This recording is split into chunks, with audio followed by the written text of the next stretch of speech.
আজ শনিবার পয়লা শ্রাবণ 2026 সালের 18ই জুলাই। তুলা রাশি, তুলা লগ্ন, লিব্রা সাইনের জাতক জাতিকাদের আজকের দিনটি কিন্তু এক কথায় মধ্যম প্রকৃতির অতিবাহিত হবে।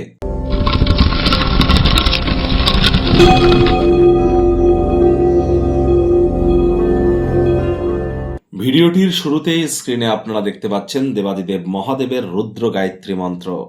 ওম তৎপুরুষায় বিদ্মহে মহাদেবায় ধীমহি তন্ন রুদ্র প্রচোদয়াৎ। আপনারা সকাল সকাল ঘুম থেকে উঠে আপনারা শিবজির অর্থাৎ শিবলিঙ্গের আপনারা অভিষেক করুন এবং এই রুদ্র গায়ত্রী মন্ত্র আজ সারাটা দিনে 24 ঘন্টার মধ্যে 108 বার জপ করুন। এটি আপনাদেরকে বহুলাংশে উপকৃত করতে চলেছে, কারণ আজ কিন্তু শ্রাবণ মাসের প্রথম দিন। আজ শ্রাবণ মাস মানেই কিন্তু মহাদেবের নাম জপ ধ্যান আরাধনা শুরু হয়ে গেল। আর শ্রাবণ মাসের প্রথম দিন থেকেই যদি আপনারা মহাদেবের নাম জপ ধ্যান আরাধনা শুরু করতে পারেন, এর থেকে বেটার কিছু কিন্তু আর হতে পারে না।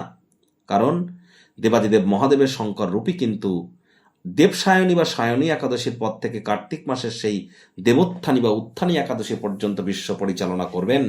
তাহলে এখন থেকে মহাদেবের নাম জপ ধ্যান আরাধনা শুরু করে দিন। আর শনিবার সরিষার তেল খাবেন না, বেগুন খাবেন না।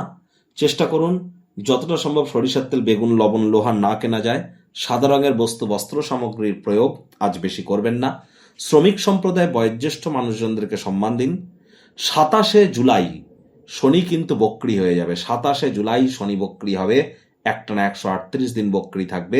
আপনাদের উপরে ঠিক কি প্রভাব পড়তে পারে অলরেডি কিন্তু চ্যানেলে ভিডিও আপলোড করা হয়েছে। শনি রাশি পরিবর্তন নামে যে প্লে লিস্ট আছে সেখানে গেলে পেয়ে যাবেন। সময়ে সুযোগ বুঝে দেখে বা শুনে নিতে ভুলবেন না। ভাগ্য মিটার আজ আপনাদের বলছে 7 আউট অফ 10। ভাগ্য আপনাদের অনুকূলেই থাকবে। স্বাস্থ্য এবং অর্থ এই দুই ব্যাপারেই আপনাদেরকে অতিরিক্ত সচেতনতা কিন্তু অবলম্বন করে চলতে হবে। শরীর স্বাস্থ্য সম্পর্কে অতিরিক্ত যত্নবান হন। বিশেষ করে যারা হাই ব্লাড প্রেশার রোগী আছেন তাদের ক্ষেত্রে বলছি, কায়িক পরিশ্রমের কারণে শরীরে ক্লান্তি আপনারা অনুভব করতেই পারেন। ওজন বুঝে ভোজন গ্রহণ করুন। রাস্তাঘাটে সাবধানে গাড়ি ঘোড়া চালান। কোনো প্রকার নেতিবাচক অনুভূতির আশ্রয় ভুলেও যেন গ্রহণ করবেন না। হতাশা কিন্তু গ্রাস করতেই হতে পারে। নতুন চুক্তিগুলি লাভজনক মনে হলেও আকাঙ্ক্ষিত লাভ কিন্তু আপনাদেরকে দেবে না। আর্থিক বিনিয়োগের সময় কোনো প্রকার হঠকারী সিদ্ধান্ত গ্রহণ করা থেকে বিরত থাকুন। নতুন উদ্যোগ পরিকল্পনা নির্মাণ কার্যকে পিছিয়ে দিন।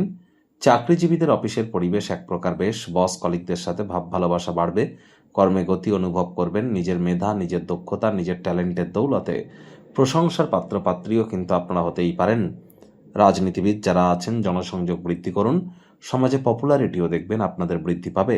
শিক্ষার্থী বিদ্যার্থীদের পড়াশোনায় মনোযোগ আরও বৃদ্ধি করতে হবে। উচ্চশিক্ষার জন্য যারা বিদেশ যাত্রার কথা ভাবছিলেন, ভাগ্যদেবী কিন্তু আজ আপনাদের পক্ষে নেই। সন্তান সন্ততি থেকে থাকলে তাদের দিকে সজাগ দৃষ্টি আপনারা বজায় রাখুন। হাউস ওয়াইফ যারা আছেন দিনের শুরুটা তাড়াতাড়ি করুন। প্রেমিক প্রেমিকা, স্বামী স্ত্রী, না ভাব ভালোবাসা, রোম্যান্স, না তর্ক বিতর্ক, অশান্তি, কোনোটাতেই বাড়াবাড়ি যেন করবেন না।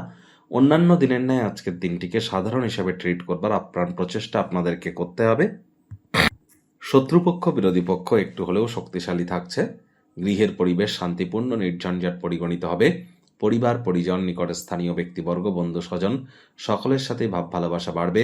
আজ শত্রুপক্ষ বিরোধী পক্ষ একটু হলেও শক্তিশালী কিন্তু থাকছে। হঠকারী সিদ্ধান্ত গ্রহণ করা থেকে বিরত থাকুন। আজ ক্যান্ডেল লাইট ডিনার, ভালো খাদ্য খাবার, কিছু পানীয়, রেস্তোরাঁয় খানাপিনা করবার জন্য দিনটি দুর্দান্ত।